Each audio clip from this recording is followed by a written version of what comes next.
You can put your things on the left side. She won't be needing that space. Caleb stood frozen in his own bedroom doorway. His sister Ruth was hanging another woman's dresses in his wife's closet. Humming. Actually humming, like someone finishing a satisfying chore. Outside the master suite, cardboard boxes sat stacked against the wall. Each one labeled in Ruth's handwriting, guest room. Storage. Donate. Inside the boxes, Talia's blouses. Talia's nightwear. Talia's jewelry case. The wedding portrait that had hung above the dresser for 7 years leaned against the hallway wall like trash waiting for pickup.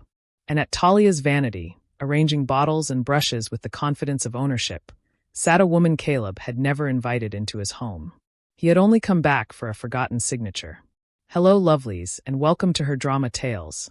Your place for stories that prove the disrespect you tolerate today becomes the invasion you face tomorrow. If you believe that a wife should never have to watch her own replacement while standing in her own hallway, please hit that subscribe button and turn on notifications so you never miss a moment of the drama. 1 week earlier, the warning had come wrapped in Sunday dinner. Ruth's dining room. Extended family gathered. Talia helping clear plates while conversation drifted toward children, as it always did. Marcus and Elena are expecting their third, Ruth announced, refilling wine glasses. Elena says this one feels like a boy. Can you imagine? 3 children before 35. She glanced at Talia. The glance lasted a fraction too long. Some women are just built for motherhood. Others. Ruth let the sentence trail into silence. Talia's hands tightened on the plates she was carrying. Ruth. Caleb's voice carried a warning. Soft. Too soft. What? I'm simply observing. Elena is blessed. That's all I'm saying. Ruth smiled at Talia. No offense intended. I'm sure you have other qualities. Talia walked to the kitchen, set down the plates, pressed her palms against the counter until her breathing steadied. Caleb appeared behind her. She didn't mean it like that. Talia turned. She meant exactly that. That's how Ruth is. You know that. Don't give her power. She doesn't need me to give her power. You give it to her every time you tell me to ignore what she says. Caleb sighed. The sigh of a man who wanted the conversation to end. What do you want me to do? Start a family war over a comment? I want you to stop acting like her comments are weather. They're choices. And she keeps choosing them because nothing happens when she does. Talia. Forget it. She picked up the dessert tray. Let's just finish dinner. She walked back to the dining room. Smiled at Ruth. Served the cake. Caleb returned to his seat and said nothing else about it. That was the last time Talia tried to warn him about his sister. 7 days later. Tuesday morning. Caleb kissed Talia at the door. Grabbed his briefcase. Checked his watch. Land registry meeting. I'll be back by 6. I'll make dinner. Don't wait for me to start. These things always run long. He walked to his car. Started the engine. Pulled out of the driveway. Across the street, a silver sedan sat parked 3 houses down. Ruth watched her brother's car disappear around the corner.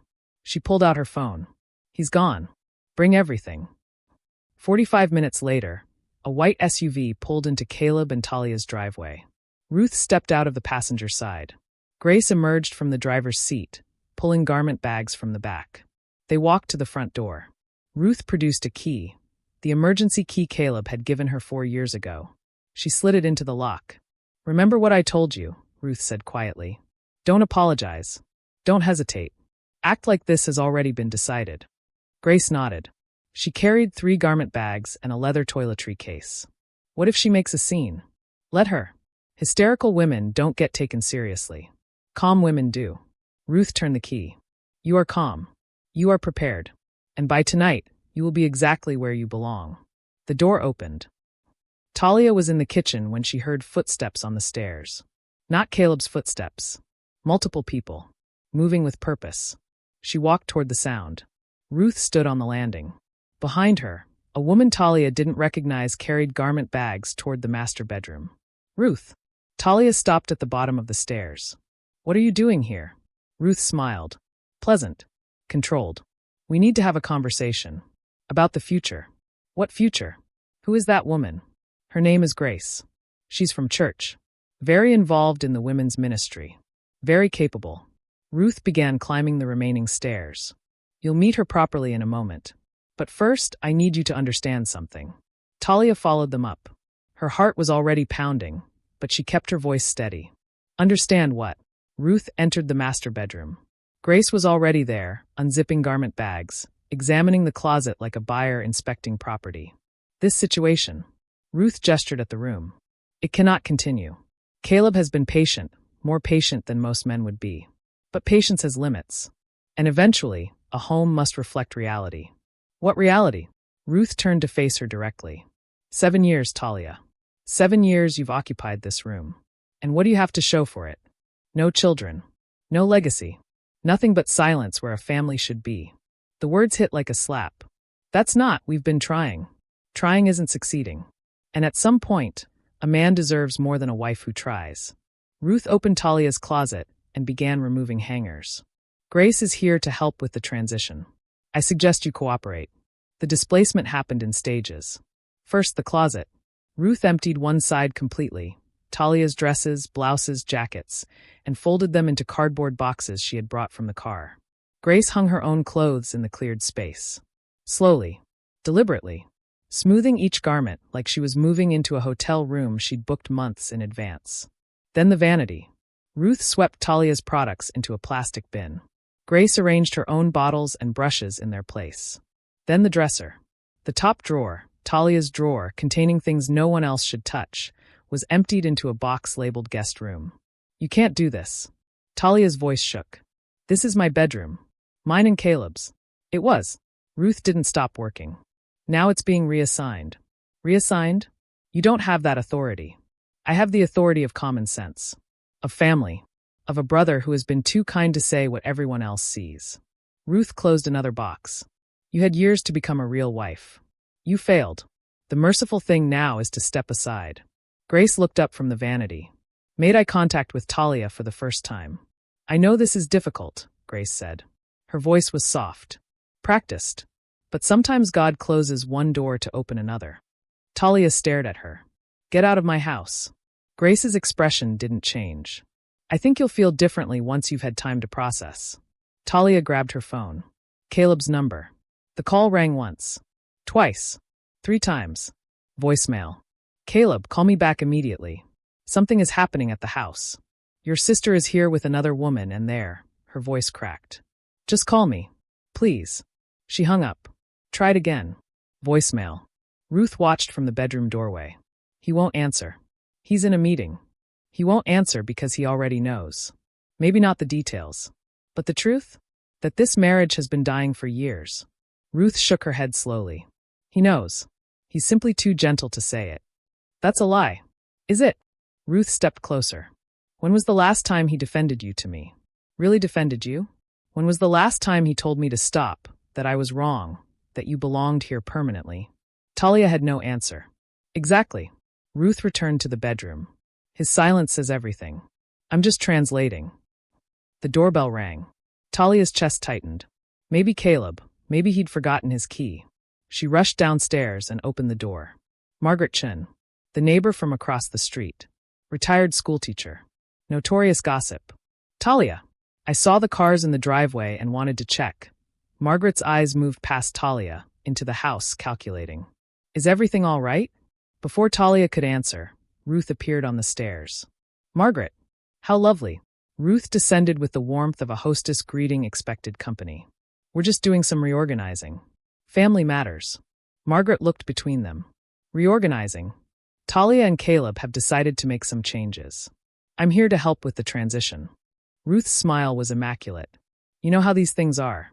Sometimes a fresh start is healthiest for everyone. Fresh start. Margaret's eyebrows rose. You mean they're separating. Amicably. Ruth placed a gentle hand on Talia's shoulder.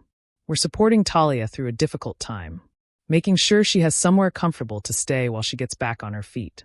Talia stood frozen. Her voice wouldn't come. Oh my! Margaret clutched her pearls. Actually clutched them. I had no idea things were difficult between them. Caleb always seemed so.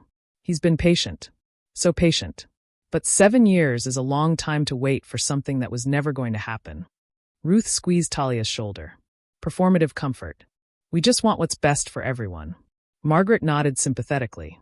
Already composing the version she would tell every other neighbor. Well, if there's anything I can do. We'll let you know. Thank you for checking in. Margaret left. The door closed. Talia turned on Ruth. You just told her we're separating. I told her the truth she was going to hear eventually. That's not, Caleb hasn't decided anything. Caleb decided years ago. He just hasn't said it out loud. Ruth headed back upstairs. The sooner you accept that, the easier this becomes. Talia tried Caleb again. Straight to voicemail. She texted, please call. Emergency. Nothing. She texted again, your sister is here. She's moving another woman into our bedroom. I need you now. The message showed as delivered. No response. Upstairs, Ruth was removing the wedding portrait from above the dresser. What are you doing? Making space. Ruth set the portrait in the hallway face down. Grace brought a lovely photo from her missionary trip. It will look beautiful here. Grace produced a framed photograph, herself in modest dress, surrounded by smiling children in what looked like Guatemala. She positioned it on the dresser where the wedding portrait had hung. Just to see how it fits, she said. Talia watched her own wedding photo lying face down on the floor. This is insane. You're both insane. We're practical. Ruth closed a drawer. Insane would be pretending this marriage has a future when everyone can see it doesn't. Grace dropped the polite act during the final hour. It happened gradually. The soft voice hardened. The sympathetic expressions disappeared. By the time they were boxing Talia's bathroom items, Grace had stopped pretending entirely. You know what's strange? Grace examined Talia's face cream before tossing it in a box. I expected you to fight harder. Ruth warned me you might be difficult. But you've been so passive. Talia said nothing. I suppose that makes sense. Grace moved to the medicine cabinet. Passive women don't keep men interested. They don't build families. They just occupy space until someone more capable comes along. You don't know anything about my marriage. I know you've been in this house for 7 years and the nursery is still a guest room. Grace smiled. That tells me everything. She pulled Talia's prescription bottles from the cabinet and dropped them in the box without looking at the labels. Ruth says Caleb is tired, that he's been waiting for permission to move forward, that he just needed someone to take action. Grace closed the cabinet. That's what I am. Action. Direction. Purpose. Everything you couldn't give him. Talia's hands trembled at her sides. He never asked you to come here. He didn't have to. Some men need women who understand what they need before they can say it. Grace picked up the box and carried it toward the guest room. You should start packing your personal documents. We'll need the master bathroom cleared by tonight. Talia found the documents while looking for her passport. She had retreated to the home office, the one room Ruth hadn't touched yet, and started opening drawers. Her hands moved automatically, grabbing anything important. Birth certificate, insurance papers, the emergency cash Caleb kept in the desk. The folder was in the bottom drawer. Unlabeled. She almost missed it. Inside, temporary occupancy agreement. Grace's signature on every page. Delivery confirmation for personal belongings. Dated 8 days ago. A letter from a church elder. Referencing the blessed transition and expressing prayerful support for the family's difficult but righteous decision. Payment receipt for moving supplies. Ruth's credit card. 3 weeks old. 3 weeks. They had been planning this for 3 weeks. Talia photographed every document. Her hands were shaking so badly, the first 3 photos came out blurred. She steadied herself. Shot again. Evidence. Proof. Coordination. This wasn't Ruth losing her temper. This was a campaign. Talia sat on the office floor, surrounded by documents, and felt something break. Not her heart. That had already cracked hours ago. This was different. This was the thing that had kept her fighting. The belief that if she just endured long enough, Caleb would see, Caleb would act, Caleb would protect her. That belief had just died. She pulled her suitcase from the hall closet, began filling it with clothes from the boxes Ruth had packed. Moved mechanically, silently, like a woman rehearsing her own funeral. She would go to her sister's apartment, or a hotel, or anywhere that wasn't here. She was zipping the suitcase when her hand brushed something in the side pocket. A document. Folded. She had forgotten it was there. The property deed. She unfolded it. Read the names. Caleb Thomas Whitmore and Talia Marie Whitmore. Joint owners. She had forgotten. 3 years ago, after the last family explosion, after Ruth had tried to convince Caleb to reconsider his situation, he had added her name to the deed. This is your home, he'd said. No one can take that away. She was joint owner. This was her house. Ruth had no authority here. Grace had no standing. The occupancy documents meant nothing because you cannot grant occupancy rights to property you don't own. Talia set down the suitcase, picked up her phone, called Caleb one more time. Caleb's phone had died during the morning session. He didn't realize it until the lunch break, when he tried to check messages and found a black screen. He borrowed a charger from a colleague, waited impatiently for the phone to revive, and watched the notifications flood in. Missed call. Voicemail. Text, please call. Emergency. Text, your sister is here. She's moving another woman into our bedroom. I need you now. He read the second text 3 times. His brain refused to process it. Moving another woman into our bedroom. He called Talia. No answer. He grabbed his briefcase, apologized to the registrar, and ran for his car. The drive should have taken 40 minutes. He made it in 27. His mind played scenarios the whole way. Misunderstanding. Exaggeration. Talia overreacting to one of Ruth's comments. But the text said another woman. The text said bedroom. He pulled into the driveway beside a white SUV he didn't recognize. The front door was unlocked. He climbed the stairs 2 at a time, and stopped at his bedroom door. Ruth turned, smiled. Caleb. Good. You're finally home. The room was unrecognizable. Half of Talia's closet had been replaced with clothes he'd never seen. A stranger's products covered his wife's vanity. A framed photograph of some woman in Guatemala sat on his dresser. And outside in the hallway, boxed and labeled, were Talia's belongings. The wedding portrait lay face down on the floor. What is this? His voice sounded far away. What should have happened years ago? Ruth's confidence was absolute. Sit down. Let me explain. Explain what? Who is that woman? Grace stepped forward. She extended her hand. I'm Grace. Ruth has told me so much about you. Caleb stared at the hand. Didn't take it. Where is my wife? Talia is in the office. Ruth waved dismissively. She's been emotional. Hysterical, really. But that's to be expected. Change is difficult for people who've grown comfortable with failure. Failure? 7 years, Caleb. 7 years and nothing. No children. No legacy. Just silence where a family should be. Ruth stepped closer.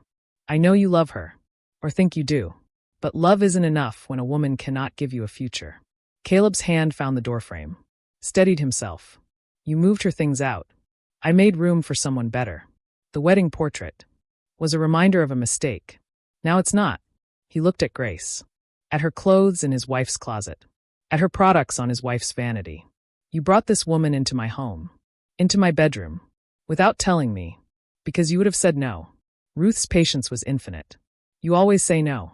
You always choose comfort over courage. Someone had to act. Someone had to. Caleb stopped. Started again. You used my emergency key to let a stranger into my house and remove my wife from her own bedroom. I used family authority to correct a situation you've avoided for years. Family authority? He laughed. The sound was ugly. You don't have authority here, Ruth. You've never had authority here.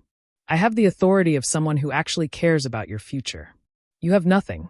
Talia appeared in the doorway. She was holding a folder. Her face was pale, but her eyes were steady. I didn't move out, she said quietly. They moved me. The words landed like a blade. Caleb turned to face his wife. Really looked at her for the first time since arriving. She had been crying earlier. He could see the traces. But she wasn't crying now. She was still, controlled, holding on to something he couldn't yet see. Show him, Ruth said to Caleb. Show him what a reasonable woman accepts. Tell him you understand this is for the best. Talia didn't look at Ruth. She looked only at Caleb. Your sister has been planning this for 3 weeks. She brought signed occupancy documents. A letter of support from a church elder. She told the neighbors we were separating. She told Grace you had already agreed. Caleb's face went white. I know. Talia handed him the folder. But it doesn't matter what you said or didn't say. It matters what you allowed to grow. He opened the folder. Read the documents. The occupancy agreement. The delivery receipts. The church elder's letter. Dates going back 3 weeks. His hands began to shake. This was planned. Of course it was planned. Ruth's voice finally showed irritation. Did you think this was impulsive? I've been preparing for months. Finding the right woman. Confirming the church's support. Making sure every detail was in place so you wouldn't have to struggle with the decision. The decision to end my marriage? The decision to start the life you deserve. Caleb set down the folder. Get out. Ruth blinked. What? Get out of my house. Now. Caleb, you're being emotional. I'm being clear. He stepped toward her. You broke into my home. You packed my wife's clothes like she was already dead. You brought another woman into my bedroom and told her she could stay. You told the neighbors my marriage was over before speaking a single word to me. Everything I did was for your benefit. Everything you did was for control. He picked up the wedding portrait from the floor. Looked at it. Set it on the dresser, face up. And you're done. Ruth's composure cracked. You can't just, I'm your sister. You were my sister. Today you're someone who tried to replace my wife while I was at a meeting. He turned to Grace. Get your things. All of them. You have 10 minutes. Grace's face had gone pale. Ruth said you wanted this. Ruth lied. Grace looked at Ruth. Ruth said nothing. 10 minutes, Caleb repeated. Starting now. Grace moved fast. She grabbed the garment bags, stuffing clothes inside without folding them. Swept her products off the vanity into her toiletry case. Snatched the framed photograph from the dresser. Ruth didn't help. She stood frozen, watching her carefully constructed plan collapse. This is a mistake, Ruth said. You're throwing away your future because you're too weak to accept what everyone else can see. What everyone else can see is a woman who used my key to invade my marriage. Caleb's voice was flat. The key is revoked. Your access to this house is revoked. Your involvement in my life is revoked. I'm your family. Talia is my family. The woman you just tried to erase. He stepped closer to Ruth. You mistook my silence for permission. You thought because I didn't argue with you at dinner parties, because I didn't defend her loudly enough, that meant I agreed. That meant she was temporary. That meant you could eventually remove her. Ruth said nothing. You were wrong. And now you're leaving. Grace pushed past them with her bags, heading for the stairs. She didn't look at anyone. Didn't apologize. Just fled. Ruth gathered herself for one final attempt. When this marriage fails, and it will, you'll remember this moment. You'll remember that I tried to save you. I'll remember that you tried to bury my wife alive in her own home. Caleb pointed at the door. Leave. Don't call. Don't visit. Don't send messages through family. We're done. Ruth walked out. Her footsteps descended the stairs. The front door opened and closed. Her car started. Pulled away. Gone. The house fell silent. Caleb stood in the middle of the bedroom, surrounded by evidence of what had almost happened. Half-packed boxes. Empty hangers. The wedding portrait returned to the dresser, but not yet rehung. Talia sat on the edge of the bed. She hadn't moved since handing him the folder. I'll put everything back, Caleb said. Your clothes. Your things. I'll make it exactly how it was. Okay. He started unpacking boxes. Returning her blouses to the closet. Placing her products back on the vanity. Working silently, methodically, like a man performing penance he knew wasn't sufficient. Talia watched. When the room looked approximately normal, Caleb sat beside her. I'm sorry. She didn't respond. I should have stopped her years ago. Every comment. Every implication. Every time she made you feel like you didn't belong here. His voice cracked. I told you to ignore it. I told myself it didn't matter. I was wrong. Talia looked at him. You defended me today. Yes. After they had already boxed my clothes. After they had already removed our portrait.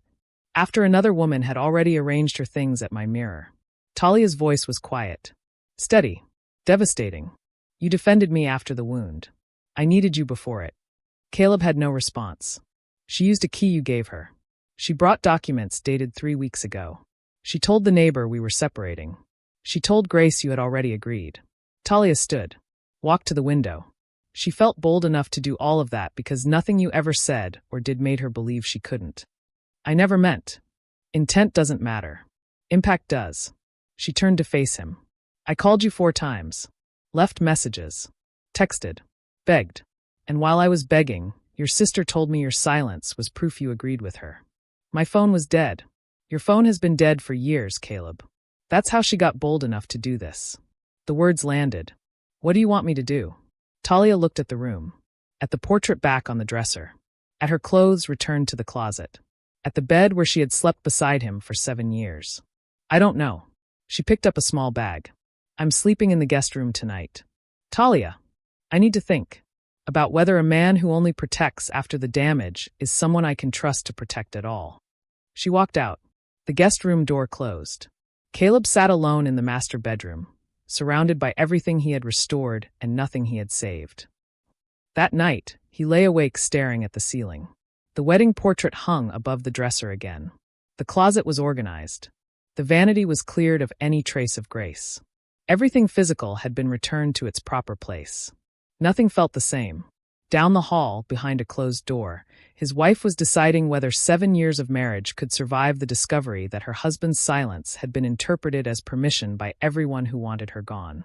Ruth had not invented her boldness that morning. She had rehearsed it for years, inside the shelter of Caleb's silence. Every dinner party comment he dismissed. Every insult he told Talia to ignore. Every time he chose peace with his sister over protection of his wife. All of it had accumulated. All of it had taught Ruth that Talia was temporary, that her position was negotiable, that eventually, with enough pressure, she could be removed. And today, Ruth had finally tested that belief.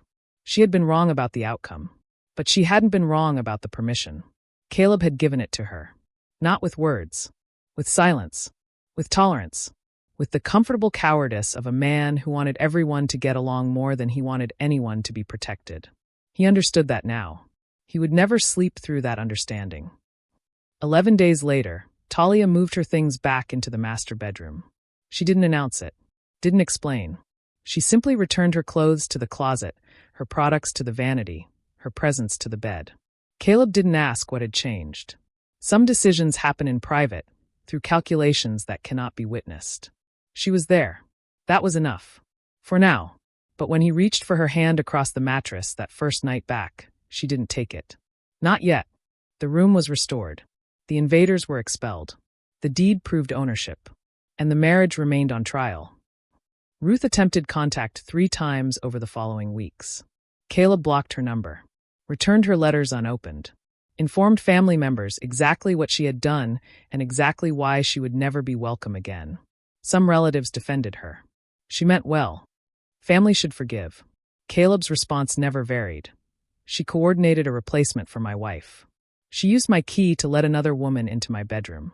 She packed my wife's clothes into boxes while my wife watched. That silenced most objections. Grace disappeared from the church community. Relocated, according to rumor. Unwilling to remain where her participation was known. The church elder who had signed the letter of support faced quiet consequences. His wife learned what he had blessed. His standing shifted. His authority diminished. Ruth found herself isolated from the networks she had weaponized. Consequence, finally, for the invasion. But consequence is not repair. Talia took Caleb's hand on the 19th night. They were lying in bed, the room dark, the house silent. She reached across the space between them and laced her fingers through his. He didn't speak. Neither did she. It wasn't forgiveness or resolution. It was a decision to try again. To rebuild something from wreckage. To see if trust could grow back after it had been burned. They didn't know if it would work. But they were willing to find out. 3 months later, the marriage was still standing. Not healed. Not whole. But standing. Caleb had learned to speak sooner. To address disrespect before it became permission. To understand that silence, over time, sounds like agreement to people waiting for an opening. Talia had learned that staying didn't mean forgetting. That forgiveness was a daily practice, not a single decision. That she could love someone and still require proof that the love would protect her next time. They built something different from what they'd had before. Something that knew its own fragility. Something that remembered what it had almost lost. One evening, Talia found Caleb standing in front of the wedding portrait, studying it. "What are you thinking?" she asked. "I'm thinking about what Ruth said. About this room belonging to a future." Talia waited. She was wrong about everything. But she wasn't wrong that I failed to protect what I had. He turned to face her. I let her believe she could do what she did. Every dismissed comment. Every ignored insult. Every time I told you to just let it go. And now I understand that defending something too late is barely better than not defending it at all. Talia nodded slowly. We're still here. That matters. It matters. He paused. But it doesn't erase what my silence cost. She didn't argue. She simply stood beside him in front of the portrait. 2 people who had survived something ugly. Still deciding if survival was enough to build on. Ruth never returned. Some bridges, once burned, stay burned. Some relationships, once violated, cannot be repaired through apology.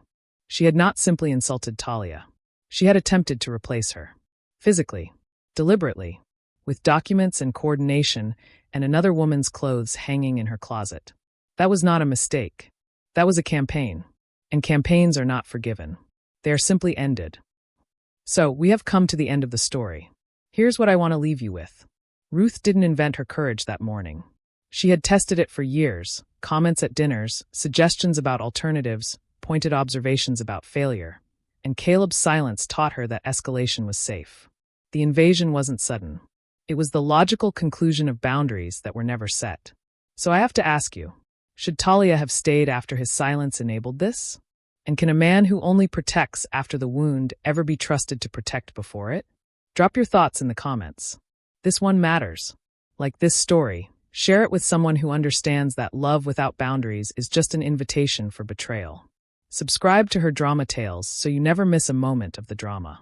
Until next time, remember, the disrespect you tolerate today becomes the invasion you face tomorrow.